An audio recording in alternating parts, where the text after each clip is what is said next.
We're going to start by asking Ruth Colon to extend a welcome to everybody who's here with us today. Hi, thank you, Adele. Good morning, everyone, and welcome to the New York Care Management Training Initiative and the first webinar in our series, Effective Outreach, Engagement, and Retention. Today's webinar is full of fantastic information, and we know that you're going to enjoy it and really come away with not only great information, but tools to be able to implement what you learn here today. This training will teach us skills intended for us to succeed in a health, home, and managed care environment, and our success translates into improved outcomes, the health and wellness for the people that we work with. This webinar is being recorded and will be archived onto the LMS system, so please inform your colleagues who are not with us live today to watch the webinar on the LMS system. Lastly, please complete the pretest that you will find on the LMS CMTI landing page. We understand that taking a test is not the most exciting part of this training, but this is very important for us as it helps us to be relevant to your training needs. So on behalf of NIAPers, I thank you all, and we will definitely enjoy today's webinar. Thank you, Adele. Thank you, Ruth. I am Adele Gregory-Gorges, Executive Director of the New York Care Coordination Program, which is the partner in this initiative responsible to assemble training resources for the work that we're doing. We're very happy to have with us today two people who we think will do a great job of helping those doing care management to understand how to improve effectiveness of outreach, engagement, and retention efforts on the part of the care management agencies. Our first presenter will be Mary Jo Muscolino, who is Manager for Care Management Services at Monroe Plan for Medical Care. Our second presenter will be Lenora Reed-Rose, who is Director of Cultural Competence and Diversity Initiatives for CCSI and co-director of the Center of Excellence in Culturally Competent Mental Health Care at Nathan Klein Institute. So welcome, Mary Jo and Lenora, and let's get started.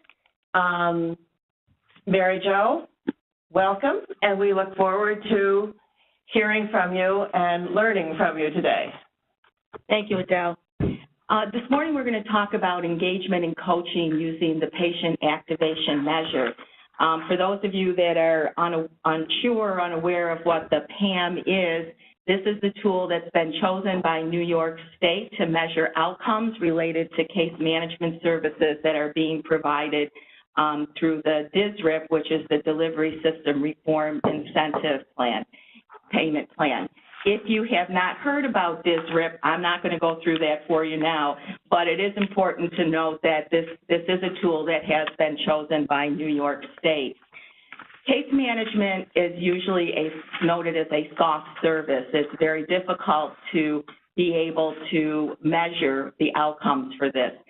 We often do that according to how patients report their feeling, how they appear to be doing, and often very subjective assessment on our part to say, does that person look better and are they acting better than they did when we started to work with them?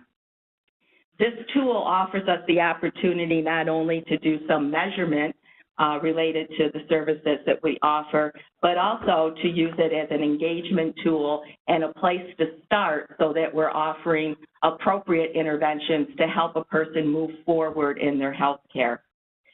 There's a saying that says not everything important gets measured, and everything that is measured isn't always important.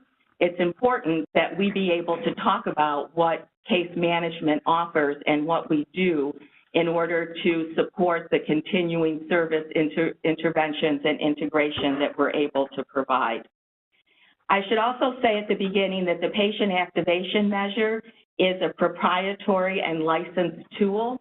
It is one that we have integrated into our care at Monroe Plan for Medical Care, and again, the state will be using this on the go forward.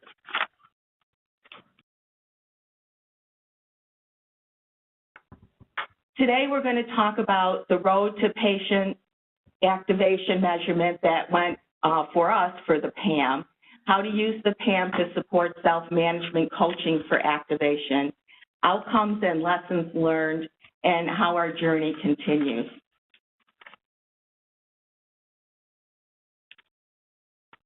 Oh, there we go.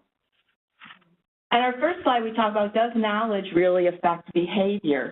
We have smoking, obesity, energy efficiency, anti-litter campaigns. All across the United States and internationally, we provide information on these areas. And why does all of this knowledge and awareness not change the core behavior of its intended recipients? You know why you need to do it, what to do, how to do it, and yet it doesn't happen. What gets in the way? On this slide, you'll see a medical management plan for diabetes. The steps that one needs to take to manage their diabetes are straightforward.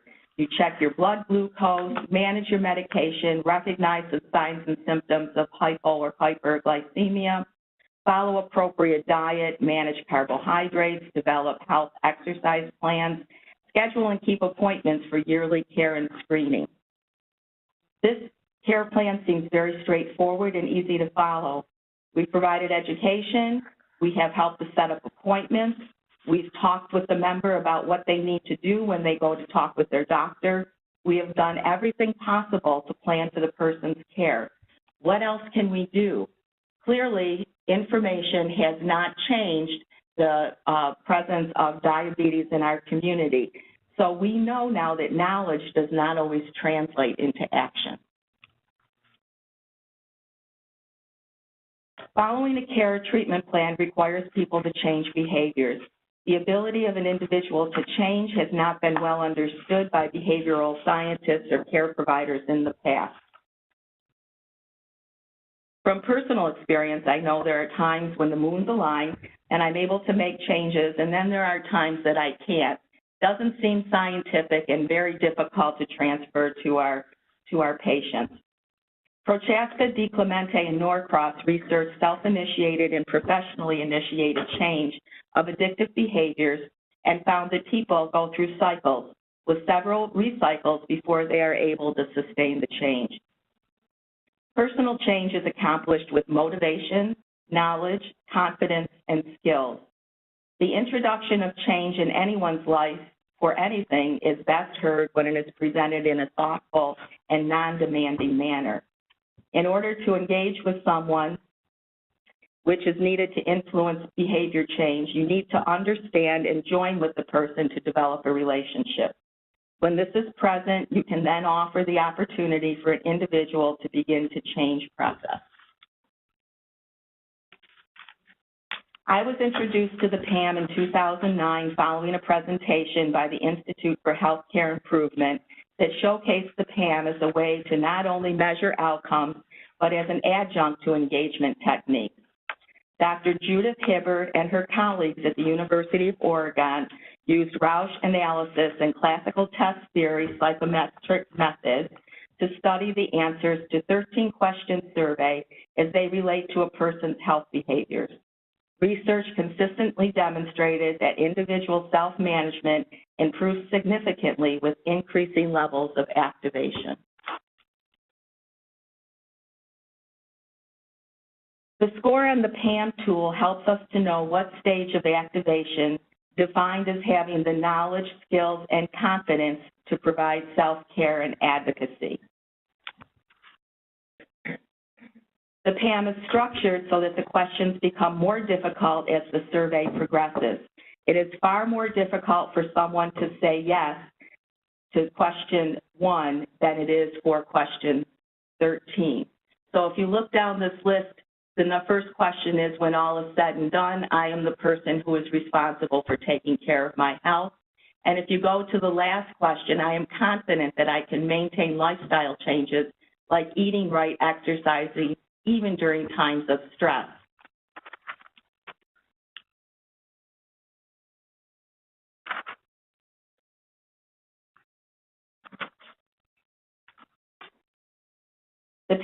So this is another opportunity to look at how the questions fall out into the levels. So with a level 1, which is a lower activation level, people have more difficulty or are more dependent on the system to care for them. And at level 4, people would be more self-sufficient. The PAM is available in English, Spanish, Creole, Russian, and several other languages. The question literacy level averages about a 5th grade level.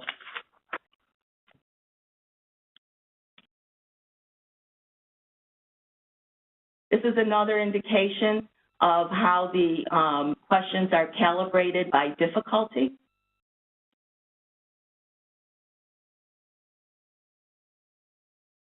The survey instrument assigns an individual activation level and a numeric score from the questions that are answered.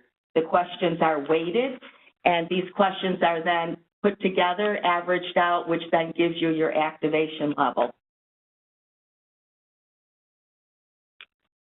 What I will say about this, the levels is most people score between a 30 and 80 on the activation level.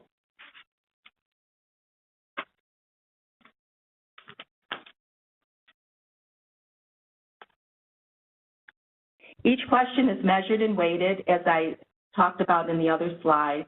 The activation score is segmented into one of progressively higher activation levels. The levels provide insight into an array of health-related attitudes and behaviors. The levels are indicators of an individual's competency to take on new behaviors. As the individual's level increases, so does their self-management capability. The activation score is a more precise measure as compared to the activation level. We use the score for measuring progress and the level to guide our interventions. An awareness of where an individual is in their activation allows the staff to tailor interventions to the person. Studies have shown that activation for self-management is developmental and that patients can experience up to 4 levels of activation on their way to becoming effective self-managers. As noticed on this slide, level 1 finds patients unable to practice self-management skills and are dependent on the provider or others to care for him or her. At level 2, patients lack the knowledge and confidence for self-management, but are beginning to accept the condition. At level 3, patients are beginning to take action, but lack the confidence and skills to support behaviors. And finally, at level 4, the client has adopted many of the behaviors to support their health, but may not be able to sustain these in the face of stressors. Patients may require interventions and education that are specific to the activation level so that the information is not overly advanced for the person or so basic that they become bored and disengaged. Starting from the bottom, this slide describes the progression of activation and appropriate interventions for an individual. Each level addresses a broad array of self-care behaviors and offers deep insight into the characteristics that drive health activation. As you can see, starting at level 1 with an accepting role, interventions that are appropriate at that level would be peer interactions, stories, linking behavior to health status, reflections, summaries, and active listening. If you go up to level 3, you'll see that using the skills to manage health, which is goal setting, action planning, problem solving, and motivational support. We as caregivers often start at level 4, which is to provide the information, solve the problem, tell the person this is your plan of action, and send them out the door. As you can see, when we don't gauge our interventions appropriately, we're often giving people interventions that they're unable and do not understand the steps to be able to be successful. A 1-point change can reflect a positive change in the individual's health management ability. As the activation score increases, individuals are more likely to be adherent to medications, eat healthier, and engage in physical activity, be more present and satisfied in their daily activities, be less likely to use the emergency room or be readmitted post-discharge from the hospital, and be more engaged with their clinicians.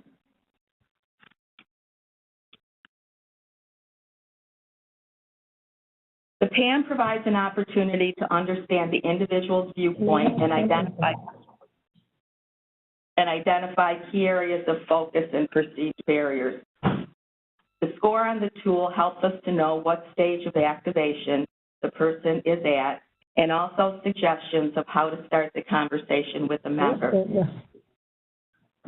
For example, the screen above indicates that the individual disagrees that they are confident about when to go to the doctor or when they can take care of it themselves. Using motivational interviewing, the conversation may start with a simple reflection. I see from your answer that you don't feel sure of yourself when deciding to call the doctor. Tell me more about it. On the next slide, we talk about the impact of activation and how emotion and activation interface, and that emotion plays a profound role in activation and the ability to focus on one's health. As you can see, that as someone's activation goes up, their positive emotion also goes up, as is their goal focus. There's a decrease in the feeling of being overwhelmed and a decrease in negative emotion. This next slide talks about the activation signal risks and opportunity. As you can see from this slide, that people who are more activated are readmitted to the hospital at a 12.8% rate, as opposed to those that are less activated that are readmitted at a 28% rate. They experienced a medical error, which is actually one of the main reasons people are readmitted to the hospital. 19.2% of people who are more activated have fewer medication errors, as opposed to people with a 35.8% that are less activated. We have poor healthcare coordination between healthcare providers. 12.4% have more problems in this area being, have 12.4% being more activated, have fewer problems, as opposed to 41.8%. To suffer a health consequence because of poor communication among providers, the large 48.6% of people who are less activated have negative consequences related to poor communication of care, coordination of care, and then a loss of confidence in the system, which exceeds 50% for those people who are less activated in their health.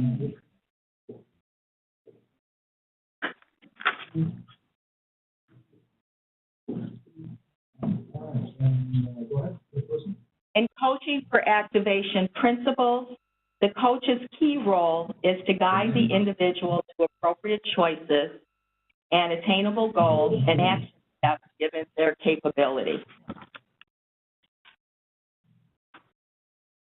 There are three main players in coaching for activation: the individual, the coach, and the PAM tool.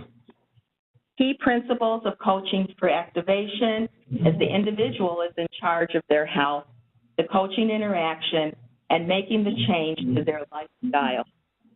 The individual drives the interaction and is ultimately the decision maker, as they alone possess the right questions, possible answers, and eventual solutions within themselves.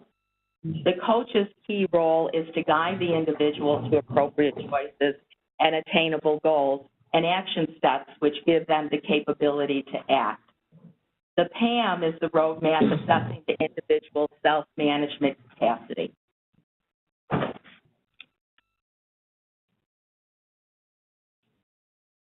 The coaching for activation approach, the first step in that is administering the PAM. It's important to administer the PAM in an objective manner to make sure that you are not influencing the answers that are given. It's recommended that the PAM be given very early on in the process, preferably at the first or second visit, so that the answers are not provided in a way that would have the patient want to please the person who's administering the PAM.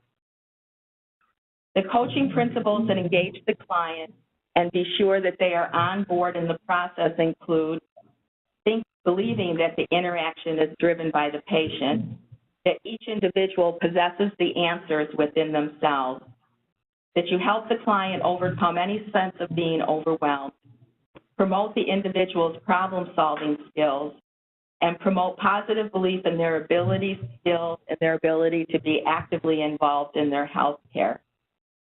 The next step is to start the conversation, which is what we saw in a previous slide.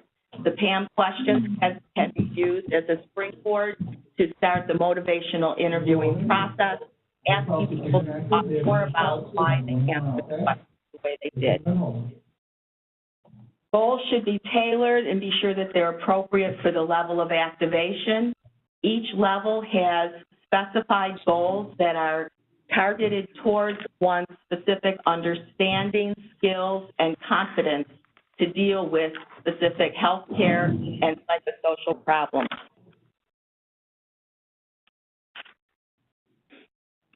Coaching for activation involves active and reflective listening skills with attention to seeking out barriers, spending more time asking rather than telling. This is specifically a difficult task for people in the healthcare field who know what to do in order to manage a certain condition or illness. We're very adamant about being able to give the correct information and tell people what they should do to manage their health care, and understand that when people walk out the door, very often they're not able to activate or to manage to move forward in those instructions. Understanding and focusing on the individual's agenda, promoting the individual's problem-solving skills, collaborating with the person to improve their self-efficacy and capacity, helping the individual start to engage in their health and health care by taking an active role in the process, demonstrating a positive belief in the individual's ability to accomplish the level appropriate goals, and lastly, focusing the person on improving their stress management and coping skills. Very often, the very last factor in here is focusing on improving their stress management and coping skills are necessary before you're able to move forward with any of the higher order care plans you may develop.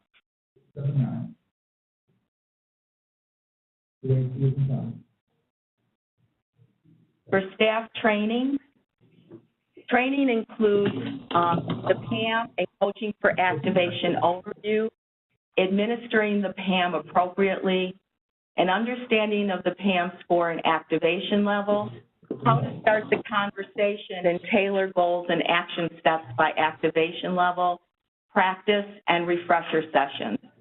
As straightforward and in common sense this seems to be, it's very hard to get out of the telling someone what to do mode and backing up and asking them what they think they can do, what do they understand, and then helping to support them on their path towards health.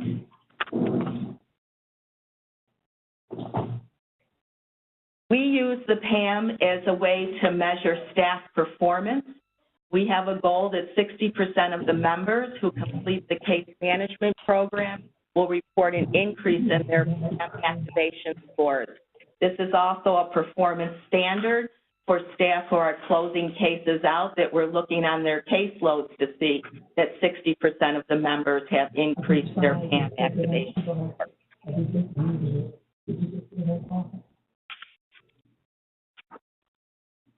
This is a quality indicator that measures how many of our members closed with higher activation score than when we started. So these are individual unique members that show where their activation scores were when they started. So if you look at the first one, you'll see that their activation score was about a 40 or 45%.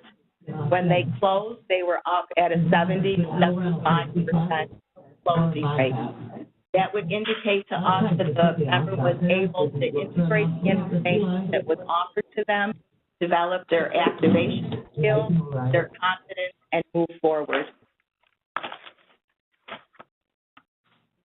This is another view of our quality indicators across the program. We measure this by quarters for the overall to see if we've been able to meet the goal of 60%. And as you can see, for this time frame in all but one of the quarters, we did meet and exceed that, the 60%.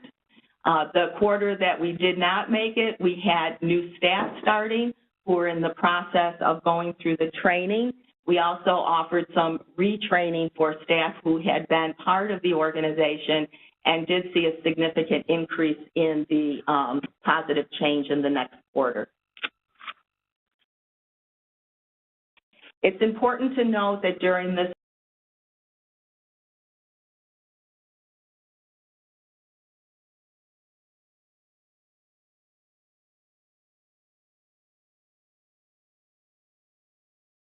to the program, you would expect to see that there would be some fluctuation in this, and what we were able to show is that we were able to keep utilization flat related to the use of the CAM. So that was a very quick high-level overview of the coaching for activation. Do we want to take questions now? Thanks, Mary Jo. That's just fascinating. We are not going to take questions at this time. At this time, most people on the call are muted. And we think that the most effective thing to do would be to wait until after Lenora's presentation, and then we'll take questions by your typing the question into the Q&A box. To the extent that we have time, we will answer those questions in the course of this webinar. What we will do is take any question that you type in, we will compile a set of questions and answers and mail them out to everybody who is on the call today. In regard to getting that email, we can only send it to the people who we know are actually on the webinar today. If you are watching with a group of people at your agency and only one of you has actually signed in, we would ask that at the end of the webinar, you take the post-event survey. That quote-unquote post-event survey will give you the opportunity to put the names and email addresses of everybody who is actually participating in the webinar. That way, we'll know who you are so that we can send you information, and particularly the answers to the questions raised via the Q&A box today. So with that said, let's move on to Lenora's presentation. Hey, thank you, Adele, and good morning. Mary Jo just gave a very exciting presentation, lots of facts and lots of things for us to absorb and begin to put into practice. I'm going to take the other side of what Mary Jo presented on, because it's all about the consumer, it's all about the patient, it's all about the client. And we're going to look on activating the client culturally. So in today's webinar, we'll focus on understanding the importance to providers of learning about the consumer's cultural identity and value system. We'll learn about this new notion of cultural activation and how it promotes consumers' participation and engagement in the therapeutic process. And we'll share with you a newly developed tool by the Nathan Klein Research Institute on what we're calling cultural activation prompts. America is a melting pot where nothing melted. There's a phrase by Tony Kushner, Angels in America. The notion that the U.S. is an ethnic melting pot in which all ethnic and cultural groups lose their cultural identification and form this new American ethnic cultural puree has changed. And what better term than an ethnocultural salad that captures the notion of what things really are.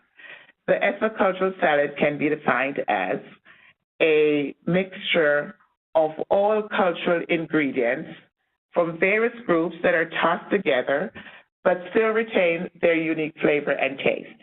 If you think of a salad, when you begin to throw your tomatoes and your onions and your carrots and your things together, pretty much the onion remains the same, the tomato remains the same, and it may capture some flavor of something else. It is the uniqueness of these flavors that makes working with clients today so fascinating and yet so challenging. So that's a repeat. Now, I have two slides that I'm not going to even address because Mary Jo addressed them completely for me. It's about patient health activation and the process. To reflect back to what Mary Jo shared with us, she covered those two slides already. I'm going to get into two definitions that I wanted to pay some attention to while we go through today's presentation. First, I want to talk about culture. And before I get into the definition of culture, I just want to say and to reiterate that we all are cultural beings. We all have a culture. Very often, sometimes when we hear about the term culture, we think of racial, ethnic groups. But let's forget about that for today and think about, as a human being, we all have a culture. I want to define culture as a way of life of a group of people that encompasses behaviors, values, beliefs, communication. It's passed from one generation to the next. It's very dynamic. Culture determines the way we think. It's not static. It's learned. It reflects tradition, and it's passed on from one generation to the next. If you think about that definition, can you see yourself as a part of that definition? Because that's going to be very important when we think of the culture for our clients, to think of ourselves as cultural beings as well. Cultural identity is where an individual affiliation or identification with a particular group or groups. So if you think about that, you could have an identity with one group, you could have an identity with several groups, and you determine that group whenever. Like culture, it is not static, and it's developed across life cycles. So when I was a child, I presented myself one way. As a volunteer, I present myself another way. As someone in college, it may be another way. As someone working, it may be one way. I could say I'm a Jamaican American, or I could also say I'm a black professional woman, or I'm a mother. And some factors that affect our cultural identity could be our socioeconomic status, where we were educated, where we live. All these things do impact how we present ourselves and the way we want to be treated. Cultural activation. Activating a consumer to participate in the care process by providing to their caregivers their cultural being. It could be seen as a process where first the client, the patient, ourselves, if we put ourselves in that patient role, where we're gaining a better understanding of who we are.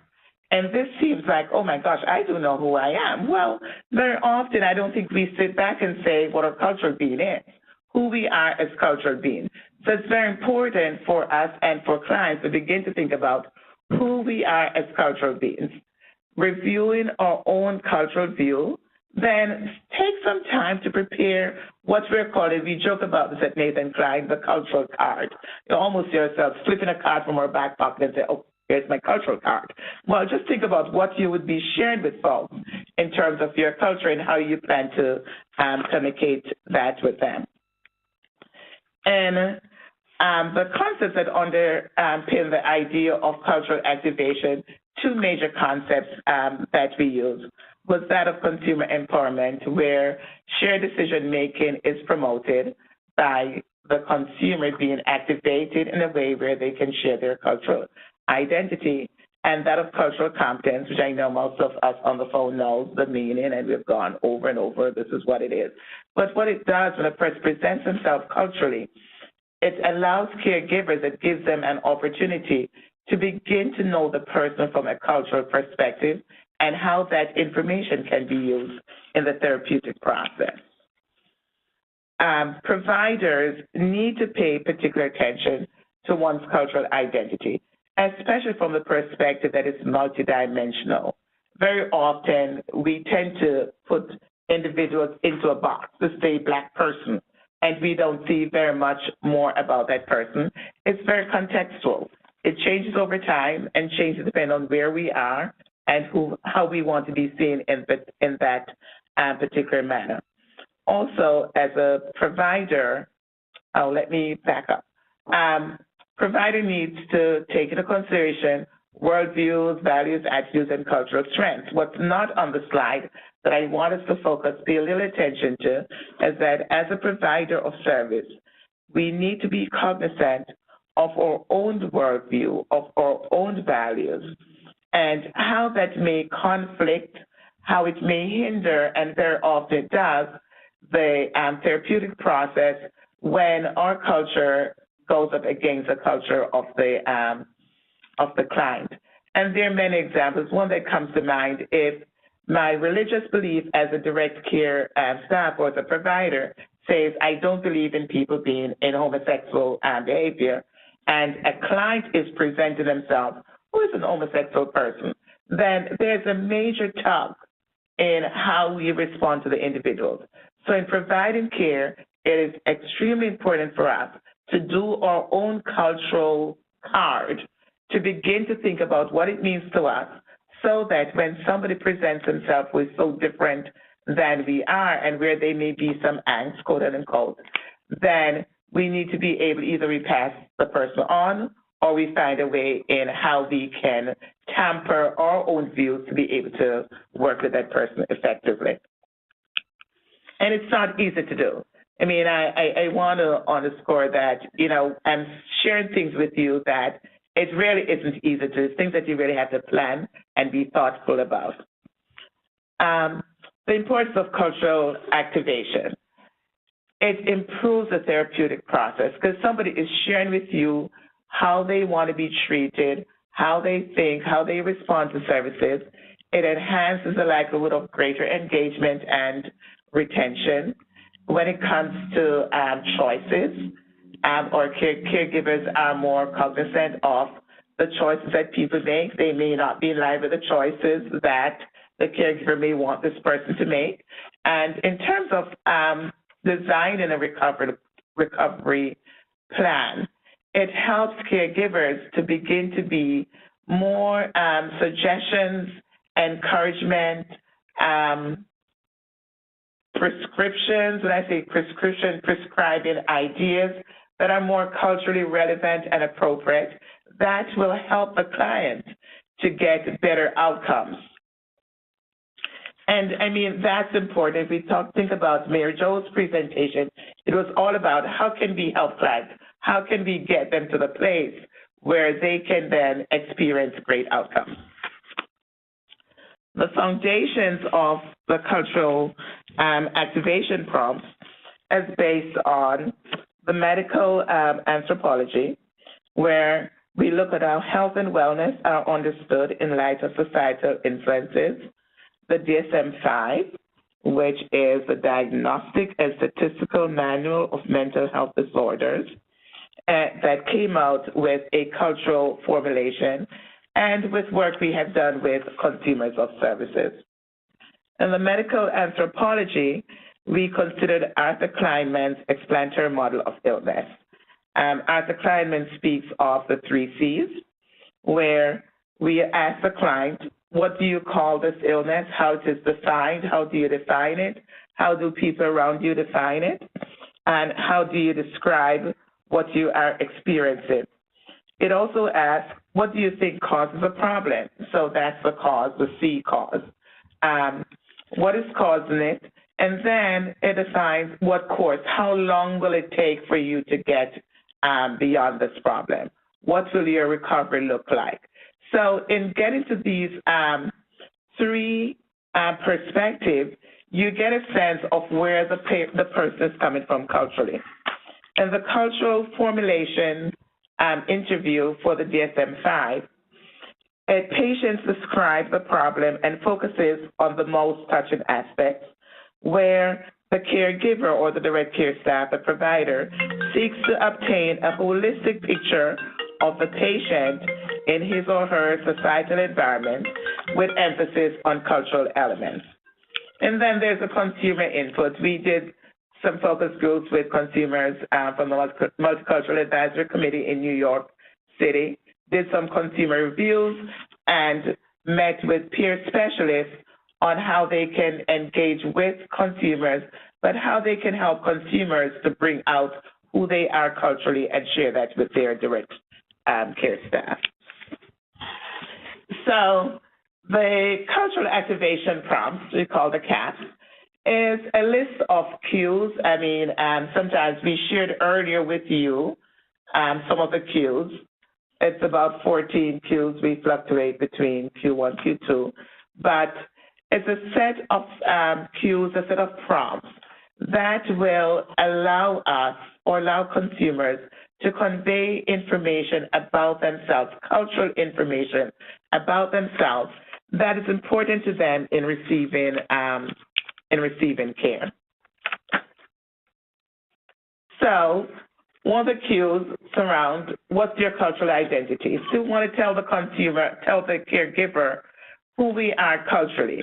And there's some examples below. And it could be a combination of several things. It could be a combination of race, ethnicity, occupation, gender, what's your veteran status. It could be how you want. It is very personal on how you want, what you want to share, what the consumer wants to share with their caregiver. So there's an example of a second-generation Latina engineer, Black female professional, an immigrant from Russia, an Asian gay suburbanite academic.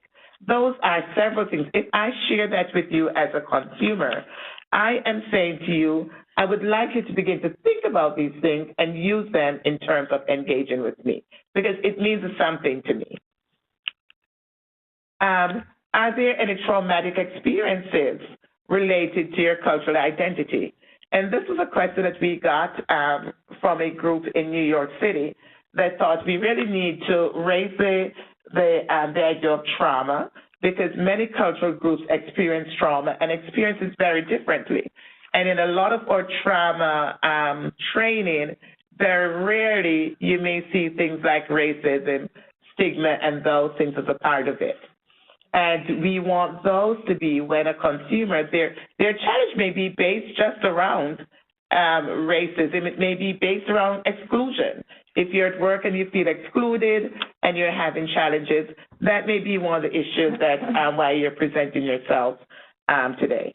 How would you like to be called? First name, Sonora, second name, you know, what do you call the reason why you're seeking care? For many consumers, especially from different cultural groups, they have different meanings that, back to the Arthur Kleinman model, different names that they use and different reasons why they're seeking care. What are the causes? Could be bad karma. It could be I'm a sinner. I didn't go to church on Sunday. Or I did not light my candle Monday night at 10 p.m. Whatever it is that consumer presenting who they are. And for us as direct care staff, we need to take that into consideration, saying it is important. And we're not saying that you're going to know all the answers, but it begins at the caps or the prompts, or when consumer shares information, it gives you a place to begin the conversation. And the conversation could be simple as, what does this mean to you? In my culture, I'm not exposed to this, but I know it's important to you. Can you share some more about this with me? Cultural view of expectations of recovery. What does it mean for you to recover from your illness? This will begin to give the direct care staff some of the things that you're looking for in terms of your recovery. It may mean to get off your meds, which may not be realistic. However, the direct care staff needs to know that information. Now, I have 10 minutes more. As long as I want? Okay, because one of the things I was going to say, I could do this or we could get to the catch. So let's go through this very quickly. So for supports and stressors, What supports might you or your cultural group provide for you knowing you have sought care? So what are the things that will help you? Now, sometimes I think of like a church that I go to. When they know someone is ill or going to the hospital, one support that they do is prepare meals. So you have a whole committee that begins to say, okay, you will fix this meal for Monday, you will fix this one for Tuesday. So that's the kind of support that your caregiver would like to know. What stresses might your cultural group place on you because you have sought care? Now, you know, for me, as a person of color and Black, very often I may choose to share or not share with some of those who identify with culturally what's going on with me. You need to know that. If my family, if I have no one, if I'm sharing, what is the reaction? In the Black community, for a Black man to say that he's gay, he may not be accepted wholeheartedly by his colleagues or even by his family. It's a whole different meaning for them. So as the direct care staff, that's stuff that you need to know. As a member of a cultural group, what might help you cope with your situation? And there are many things out there. Church and religious groups, it's huge. Being able to participate in community groups, it's huge. For us, it may just mean, I'll think of friends and older friends I have that are Jamaican Americans. It may be able to play domino with their friends on a Saturday evening. And that's huge for them because that's their social outlet. What view or values of your cultural group might interfere with your improvement? And it could be the flip side where your religious or spiritual belief may be the help, but it could also be the thing that would interfere because depending on their perspective and how you present it, it may help or hinder you. And if it's a hindrance, then your caregiver needs to know, don't call up a religious group to say, Lenore is seeking help or can you provide care. You've got to be very careful on how you do that and always ask permission of the client. What kinds of alternative treatment, advice, or healing that are used in your culture that have helped you deal with the stress? It could be herbs, it could be spiritual counseling, it could be lots of things. But by asking the question, you're saying to the client that I'm interested in knowing more about you so I can weave what I know into the therapeutic process and more so in my plan of care. What attitudes toward treatment that are common in your cultural group have got in your way? We speak a lot about medication. For some of us, I remember, you know, I have friends who are in the medical field, and they'll talk about people coming in for services. And like in Jamaica, that's the joke, it was my friends is a doc, that there is a particular leaf, we call it soursop from the tree, that if you quail the leaf, put on your head, then that will reduce your high blood pressure. So this person comes into treatment and says, Doc, I know I'm fine, but my folks want me to come because I already had the soursop tied on my head and da-da-da-da-da, which, you know, the blood pressure was very high. So in that case, the doc had to not just educate, but respect the client on their alternative meds, on what they do, on what medications they're using that they think would help. Your requirement for a caregiver related to your cultural identity, that's very important for a lot of folks. If that information is shared that I'd love a female, or like the example says, a religious Jew, we may not be able to get that person to provide the care that's needed. However, having a conversation around it shows that you're respectful, and you're going to be saying to the person, like, Lenore really isn't a religious Jew, but guess what? I know she's had a lot of experience working with individuals. May I introduce her to you so you can have a pre-conversation? So you kind of roll it into how you engage. And, you know, think about it, you at that time also building relationship, a trusting relationship with this client. You know, very often clients don't come back or they, like I've done it sometimes, where I go and I'm doing yes, okay, and all I'm looking at my watch. How soon do I get out of this place? Because I don't feel that we're in a relationship where I can openly share how I'm feeling and that I will be respected for it. So now we have a few minutes where we're going to look on the cultural card, and Diane is going to help me in terms of responding to questions on the card. Now, this card was sent out to you. It's a two-pager that was sent out to you by email earlier so that you could print it off and then you could kind of go through this with us. If you don't get a chance and you're sharing computers or you're just listening in, please take some time and do this on yourself so you can better understand who you are. And I think by understanding who we are,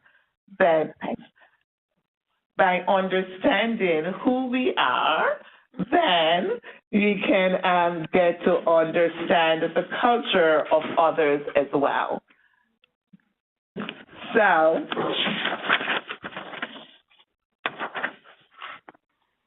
everything about you is important. Everything about the client is important, including their cultural identity. It comes from belonging to different groups, like we had said before, whose lifestyle, values, and attributes have shaped their thinking about themselves, about ourselves.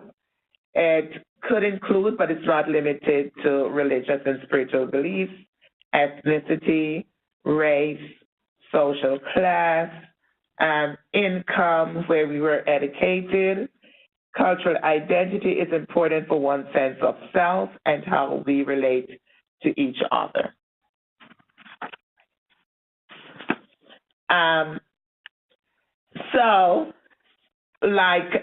For me, when I go to the doctor, especially when I'm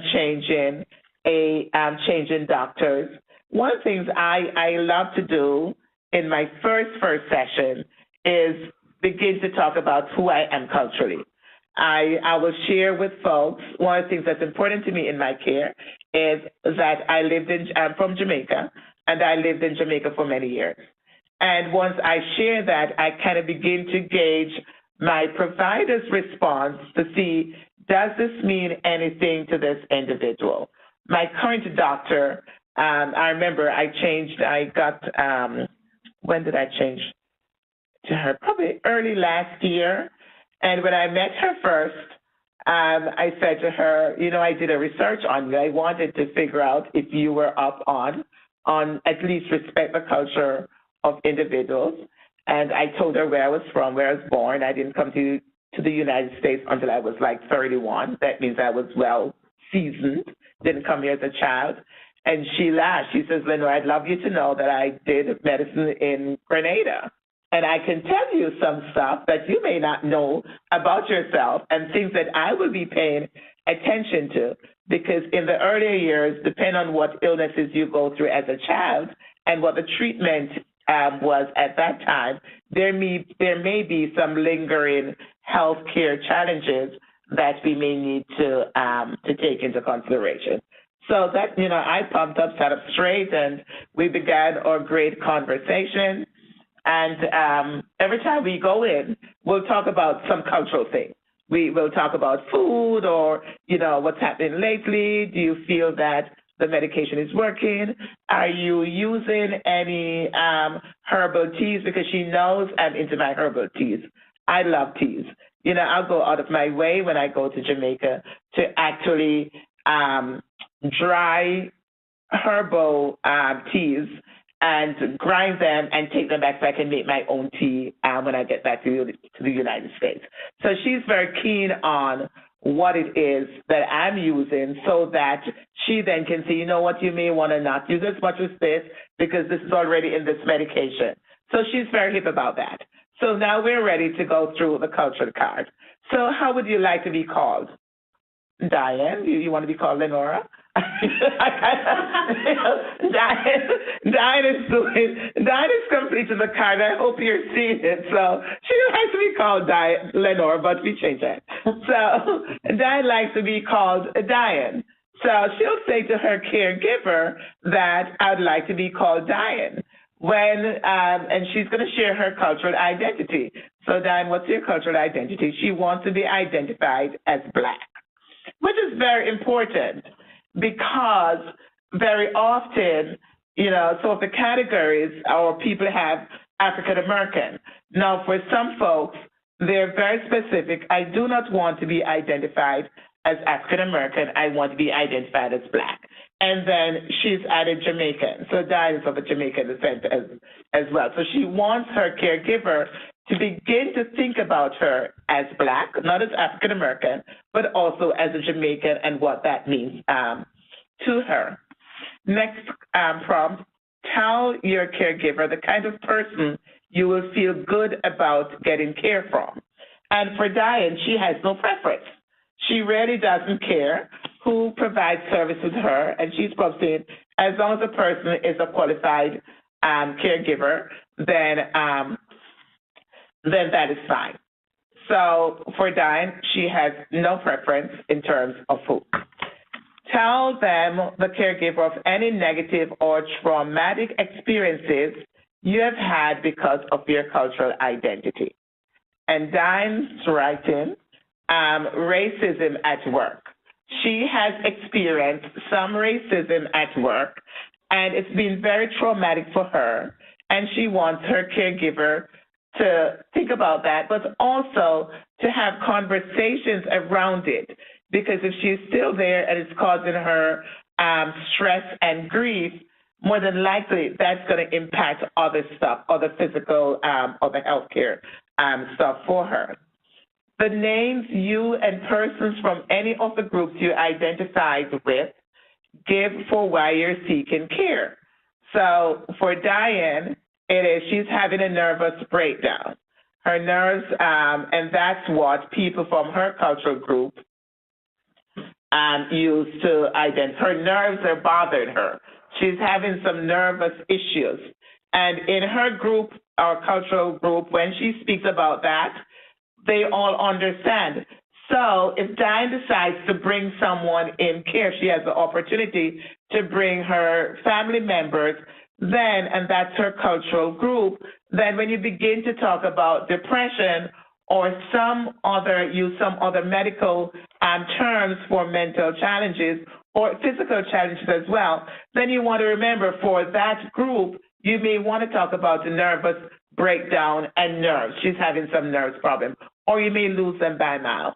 What you and persons from any of the groups you identify with think may be the causes of your health challenges. So Diane is typing in, stress is one of them. It's affecting her nerves, and we wonder what is stressing her out. So she would less praying. She's not praying a lot. She's giving up on some of her spiritual beliefs. So she's stressed. Stress is causing it, and she feels that one thing. She probably doesn't have enough time to pray. Don't know Diane's religious or spiritual beliefs. It may be she needs to do prayer 3 times a day, may need to, sit at her desk or do something. And then what kind of accommodations do we want to make, and how do you bring that into the treatment process? What do you or your people from any of the groups you identify with feel about your seeking care? Are people with her, are they on the same place? See, they're really kind of weary about that. They're wondering, why is she going to these folks? So if that's the situation, it's not a medical issue. It's something that she needs to pray about. So why is she going down to 1099 J Street to see some person that she doesn't even know, and it's not a medical issue? We need to take her to church. We need to probably have more prayer meetings. We need to wake up early in the mornings to have prayer with Diane before she goes to work. Who from any of the groups you identify with might help you while you are in care? And her sister would help her. Now, we need to figure out where that sister lives, and can we bring that sister in? So, or maybe can we arrange for conversations with the sister? So we know that we may probably need to ask Diane, in the process with you, in this therapeutic process, would you like us to connect with your sister? What information can we share? Tell your caregiver the kinds of different care and experience you have had that were helpful. Drinking herbal teas. So that works for Diane. Diane feels that when she drinks herbal teas, it's been very helpful for her. It releases her stress. She probably has a cup every evening when she goes home or takes it to work. And that's very important to know because some of our medication already has some of these herbs in there. So it's very important for us to know that, and support group at her church. So that is very consistent with church means a lot to her. Per is big in Diane's world. Tell them the kinds of different care and experiences you have had that was not helpful. And that sometimes it's giving our clients an opportunity to share with direct care staff, to share with providers, the things that they feel have not worked for them in the past. Sometimes, if they feel medication may not have worked, sometimes the groups that they go to may not work. For an African American, it may mean, or for I'm saying for a Black Jamaican, it may mean that I don't want to go to a substance use support group. I want a one-on-one. Because I don't want people knowing my business. I'm not sharing my business. I'm very private. But you keep sending me to these support groups. And all I do, I sit there, I keep my mouth closed and wait, okay, do we have 10 more minutes? I'm tapping. Let's get out of here. So I can probably either go have another drink or find someone I can talk to. Tell them things you like to do by yourself and things you like to do with any of the groups you identify with. For example, where you live, worship, shop, socialize, et cetera, that are helpful to you. Dad loves to volunteer with kids. She loves to do food ministry at her church. If you listen to the past, very, very involved with her church and is a very religious and spiritual person. Diane, thank you so very much for your help in completing that. I hope this exercise was very helpful for you and that, as I mentioned before, you'll take some time and do this on yourself. You can also think about, what other questions that are not mentioned here that you would love to share, what other information you would love to share with your provider. So we did create the CAP, and towards the end of this, I started one with myself. I want to be called Lenora. I want to be identified as Black, Jamaican American. Trauma I have experienced, discriminated at work, racism in social settings, and have been called ugly names. Individuals from my cultural group that know if my condition will help, my daughter will help. However, I will talk to my cousin and my best friend. The name they give to why I'm seeking care, it's crazy. Things that have helped me, I drink moringa tea and eating the seeds and talking to my minister.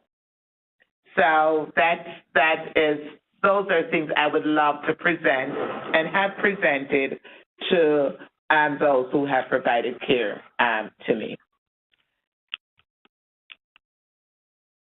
Thank you very much, Lenora. That's fascinating. I'm wondering, Mary Jo, if you could provide some form of feedback on Lenora's presentation. Basically, Lenora was able to reflect on yours in terms of what she was talking about, and maybe you could do the same for us. I thought it was very exciting to hear how you were able to take a cultural activation stance when looking at how to work with people. I think that we often get very caught into doing our assessments. We have so many required areas we need to ask questions about, and we come in starting out asking about, are you sick? Do you have these diseases? Have you been a subject of abuse? Do you have and we don't take the time to step back and actually engage and learn to know the person. And so often this, and I think it just interfaces so well with the activation that we're really asking someone to tell us about them. Tell me your story. Tell me about the kinds of things that you believe. Tell me about the kinds of barriers you run into. And I think that the cultural assessment followed by the PAM is actually a wonderful introduction to the person and gives you a chance to really start asking questions or hearing the person's story in a meaningful way that has context around it, and using the prompts through the PAM to ask more questions and use motivational interviewing to go forth. It also is very significant in doing care planning for people. I think we're so quick to again, if we go back to the slide about how do you manage your diabetes, and understanding that some people aren't even using the word diabetes. They are using something else, you know, my sugar. And what happens with your sugar? Well, it happened because I ate too many donuts, or I didn't drink my teas as I was supposed to. And so it's really starting right at that level and saying, well, tell me about that, and tell me about how you think this will work, and you know, how is this going to work with what folks are telling you now? And I think it really just gives us what more, it just gives us so much more to think about and what context we put this in. I so agree with you, and I mean, I think very often it's not that folks don't want to know about one's culture. Sometimes they don't know how to ask, and because they're not as familiar, we go about our daily lives not understanding that we're cultural beings, and how we access services, what we do with it, how we respond to it, has a lot to do with who we are and our culture. So suggesting that providers of services take a step back and actually look on their own culture, do their own cultural card, begin to understand, I think it will help them in understanding the culture of the consumer and how important that is to them. Because acknowledging your own usually allows us to acknowledge that of others. My colleague just gave me a note that said it's what matters versus what is the matter. Yes. And makes such a huge difference in how people are able to engage and develop a relationship with someone. If I'm always asking you what is the matter, I will always be getting closed-ended questions or closed-ended answers that saying, well, this is the matter. But what matters to me is a much more open and a much more wide question that allows people to really talk more about not just a specific issue, but about them as a person. And when we can get consumers and patients to begin to open up and feel that they're in an environment that is trusting, that is respectful, then there's so much more that you can get from the individual. I think of myself and the relationships I've formed outside of the therapeutic process. And the more I open up, the more I leave myself open and sharing who I am individual, the better those relationships are. When we can engage on that level, we begin to trust each other. We begin to, you know, like I'll call my girlfriend and I say something to them, and they'll understand because they're coming from that cultural place as well. You know, and then I'll go over to her office and I'll say something, and she says, okay, I get it. It's being able to open up and share time with, so that she's now knowing me from a different perspective than just Lenore, the colleague who works. It's a whole different perspective and a whole different platform for engagement with individuals. And we will not get very far in providing care to our consumers if we can't engage them, if they don't trust us enough to share with us their personal feelings, because some of these things are very personal. We're asking people I've gone to the doctor, they ask me stuff like I said, what do you want that for? And I'm like, come on here, let's take a break. And I'm wondering, how are you going to use it? So, but if we have that relationship that's trusting, I'm more comfortable in saying to them, so, and have that conversation around it. It really, truly does help us in terms of building that relationship, creating a trusting and a respectful environment. I think this could, when I think about the engagement rate for health homes, when we're calling people cold, here's a list, call them, here's the last 5 claims they have, here's your doctors, and the first call is, you know, we have this service, we can help you, and the response is, well, I don't need any help, and why are you calling me? But I think calling, we have this service, and, you know, tell me about how things are going for you. Tell me about what matters in your life right now. Is there what's going on? Yeah, and I think it really allows people then to be able to think about, well, this person is finding out more about me, and maybe I will be able to work with them, as opposed to somebody calling and in essence saying, what's the problem? I can help you fix this. You don't know me, you don't know anything about my problems, and so no, I don't think you can help me do that. And even for some cultural groups, talking directly to the client is not the way to go. Right. It may be talking to the parent or to the father or to the husband and not the wife. And we just got to figure out a way to say, how do we then engage? We may need to bring the husband in, or we may need to write something very differently on the prescription or on some form or follow-up, because very often, like in some cultural groups, husbands, if you're going to a gynecologist, husbands do not want to see their wives undressed before another man. So we need to take that into consideration to be able to serve. And it is important, especially within this new environment, if we're going to reduce hospitalization by 25%, we cannot do it without engaging the consumers culturally. It's going to be very difficult to do that. We have some questions that have come in. Cheryl, could you read the first question for us? Sure. The first question is, will our programs be using this tool? If so, who will be providing this to us?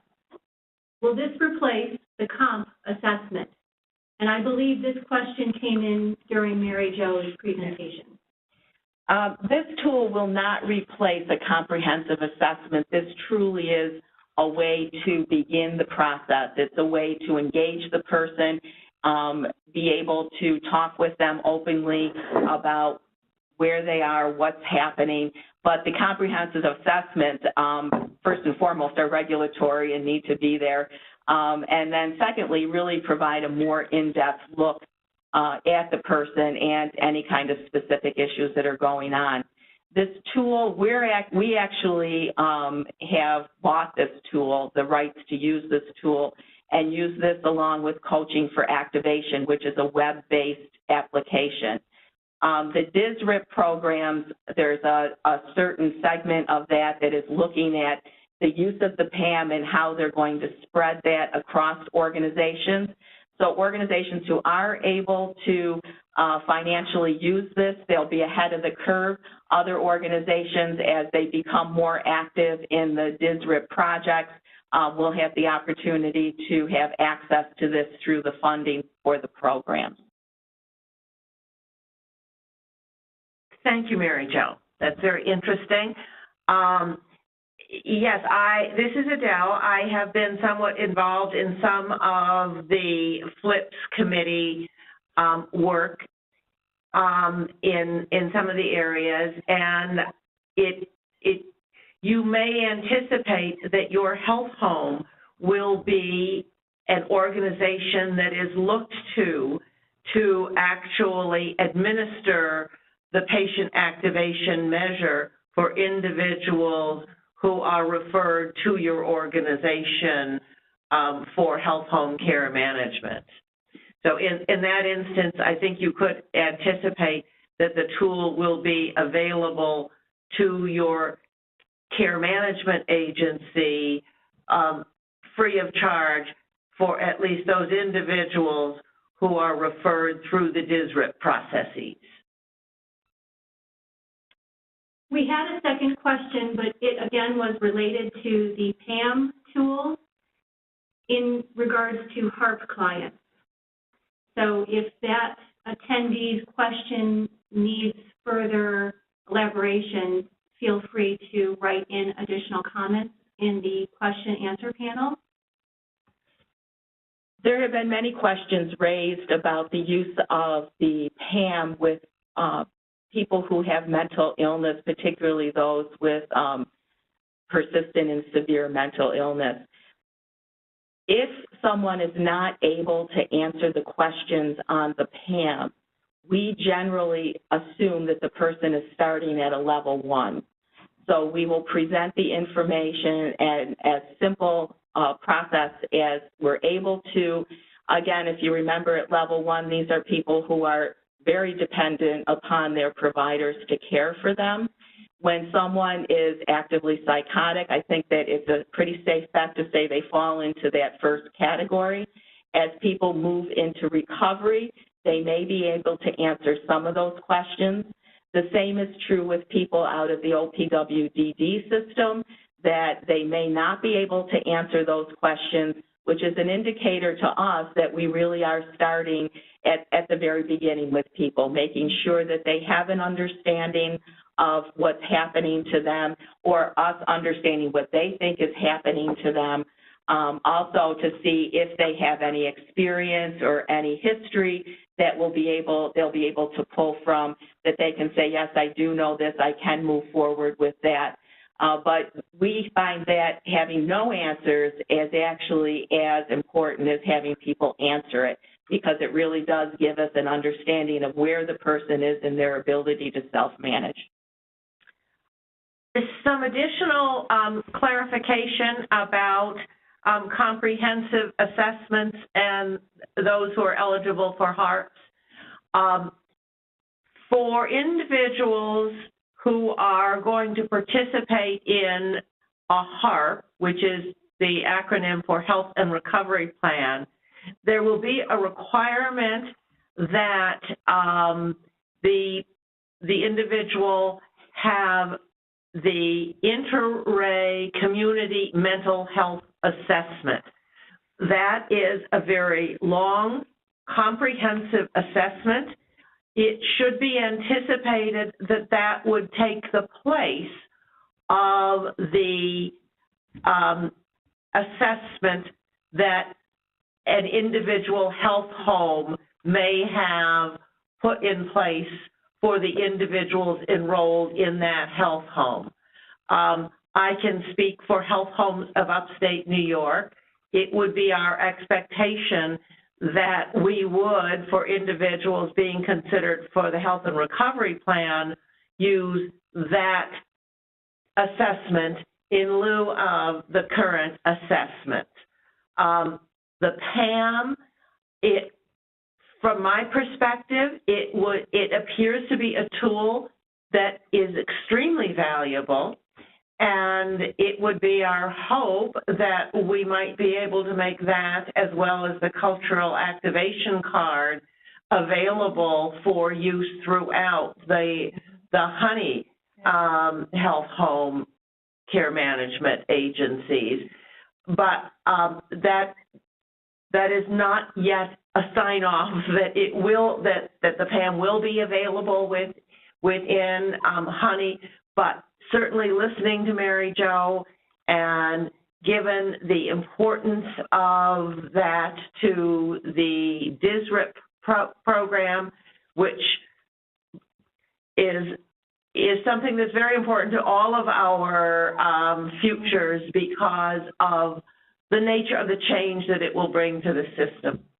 So, and Adele, in the Finger Lakes performing system, the FLIPS, we will be introducing the cultural activation as a measure for the cultural competence assessment. So hopefully all of these initiatives will come together with agreement on single sets of tools so that your lives as health home care managers are made easier rather than more difficult. That would be the goal. The only other question that has just come in was about the availability of this PowerPoint.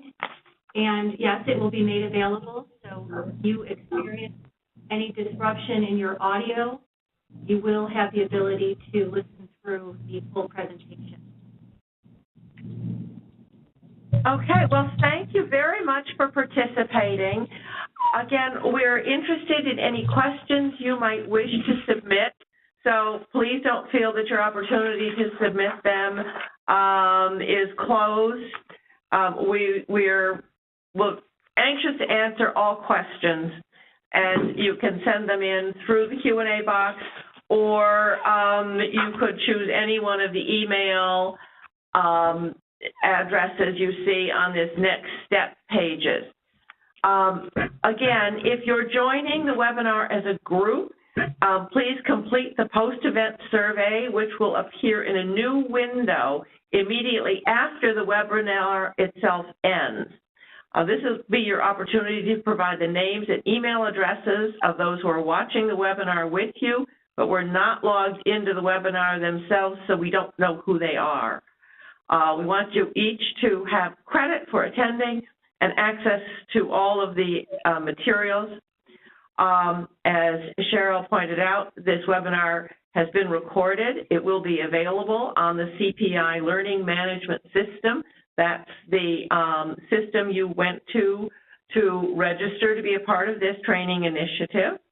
And the last thing on this slide is some email addresses for individuals to whom you might send questions or information that you think would be helpful to us.